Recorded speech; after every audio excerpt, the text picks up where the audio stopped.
ஆண்டவருடைய பிள்ளையை திறப்பிலே நின்று ஜெபிப்பதற்கு, இல்லைன்னா உங்கள் குடும்பத்திற்காக அப்படியே நீங்கள் அந்த குடும்பத்தினுடைய சகல பொறுப்புகளையும் தலையின் மேலே எடுத்து ஜெபிப்பதற்கு, உங்கள் சூழ்நிலைகளை அப்படியே எடுத்து ஜெபிப்பதற்கு நீங்கள் முற்படுங்கள். நிச்சயமாக சொல்கிறேன், நம்முடைய ஆண்டவர் ஜெபத்தை கேட்கிற கர்த்தர். அவர் கண்டிப்பாக நமக்கு அந்த விஷயத்தில் அற்புதம் செய்வார். ஆண்டவர் ஜெபிக்கிறதுக்கு தான் ஒரு ஆள் தேடுறாரு. அதான் சோதோம் கொமோரா பட்டணத்தினுடைய பாவம் வானபரியந்தம் எட்டுனாலும் ஆண்டவர் அந்த இடத்துல என்ன பண்றாருன்னா ஒரு 20 நீதிமான்களை தான் கர்த்தர் தேடுறாரு.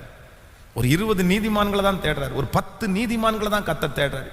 சரிப்பா, அந்த 10 நீதிமான்கள் இருந்தால் அவர்கள் நிமித்தம் அந்த தேசத்தை நான் என்ன பண்ண மாட்டேன், அழிக்க மாட்டேன். அப்போ உங்க குடும்பமே கஷ்டமா போயிட்டு இருக்குதா, உங்க பிள்ளைகளுடைய வாழ்க்கை வித்தியாசமா இருக்குதா, நான் நம்புறேன் அந்த குடும்பத்துல உங்க ஒரே ஒருத்தரை கர்த்தர் ஜெபிக்கிறவங்களா தேடுறாரு.